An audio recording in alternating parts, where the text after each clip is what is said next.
À l'occasion de la conférence Kung Fu, on est en présence de Aurélien Lévy qui nous vient de France, de l'entreprise Temesis. Est-ce que Aurélien, tu peux te présenter? Donc bonjour, Aurélien Lévy, je travaille comme vous l'avez dit pour la société Temesis, je suis expert accessibilité.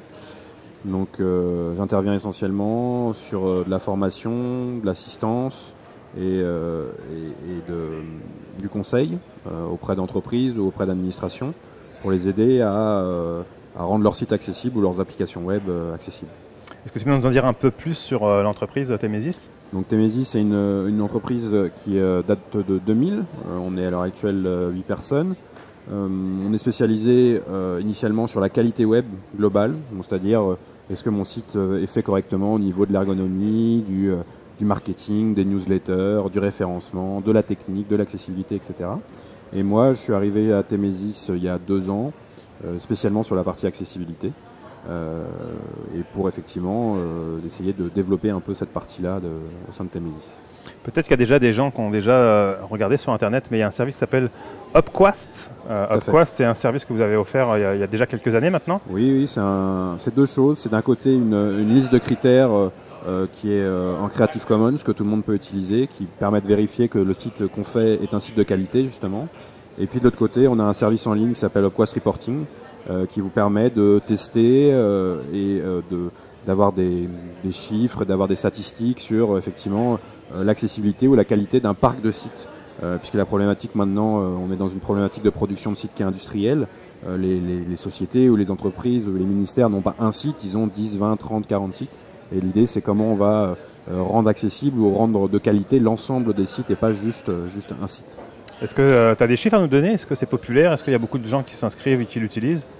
On a, je crois, au niveau de compte inscrit plus de 15 000 utilisateurs. Après, on n'a pas forcément de chiffres sur le nombre de personnes vraiment actives. Nous, on l'utilise, je dirais, quotidiennement. C'est notre outil de travail de tous les jours, à la fois pour nos clients, mais même en interne pour nous, sur soit nos productions web, soit sur les livrables qu'on va fournir, sur les livrables d'audit, sur les statistiques qu'on doit redonner à nos clients. On essaye effectivement de s'en servir nous-mêmes déjà, être nos propres utilisateurs, et puis qu'après les gens effectivement s'en servent également de leur côté. Là, je m'adresse aux Québécois qui connaissent peut-être la coopérative accessibilityweb.com. Vous avez une sorte de partenariat qui devrait, dans les mois, découler sur quelque chose peut-être de concret au niveau de Upquest? Tout à fait. On est en train de mettre en point un partenariat avec Accessibilité Web pour essayer de faciliter l'audit ou la vérification notamment de SGQRI, qui est le standard d'accessibilité qui vous concerne au Québec. Et donc effectivement fournir des services de test et puis des interfaces d'audit pour vérifier la conformité de l'accessibilité des sites. Là, je regarde sur le programme, normalement, demain matin, il faudra que tu te lèves tôt, là, parce que tu commences à 8h30. Tu vas venir nous parler de HTML5, JavaScript, accessible, c'est possible. Accessibilité et JavaScript dans la même phrase, c'est pas un peu bizarre, ça? On a longtemps cru que c'était bizarre, effectivement. Il y a eu je dirais des préconceptions ou des acquis qui ont fait qu'on a longtemps pensé que c'était 2 mots qui n'étaient pas compatibles du tout.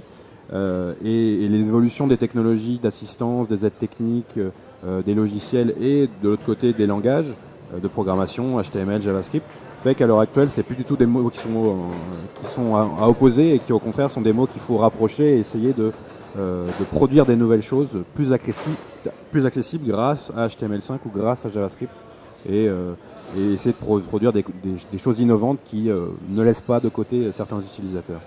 Demain, dans ta présentation, est-ce que tu vas montrer des exemples de choses qu'on doit faire en JavaScript pour rendre nos sites plus accessibles, ou justement les erreurs à ne pas faire avec le JavaScript pour... Je vais essayer plutôt de me concentrer au départ.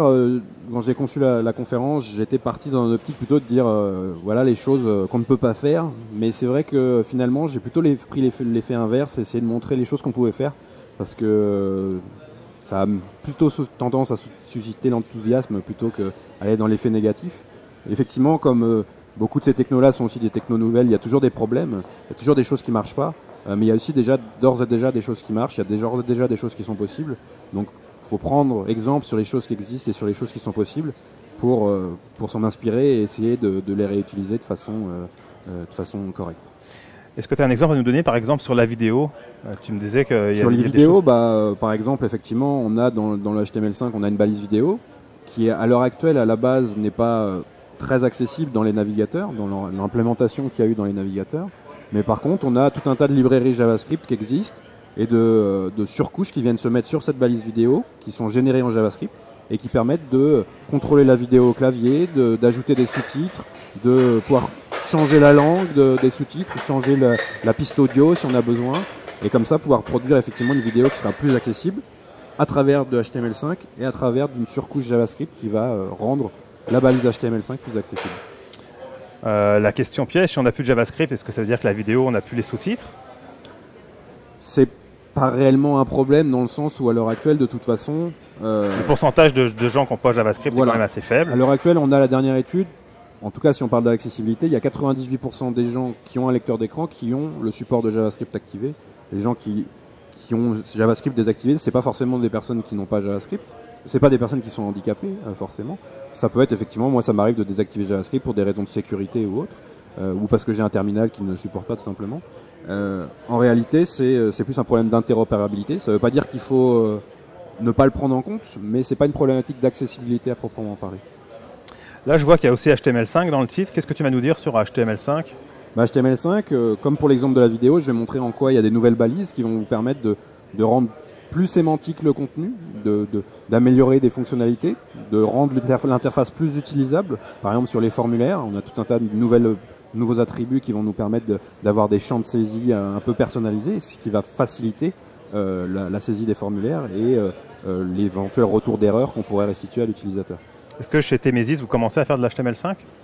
On commence un petit peu au travers de l'application Upquast Reporting qu'on développe, et puis on est amené à en faire ou à en conseiller dans certains cas vis-à-vis de nos clients qui veulent effectivement maintenant intégrer ces technologies-là.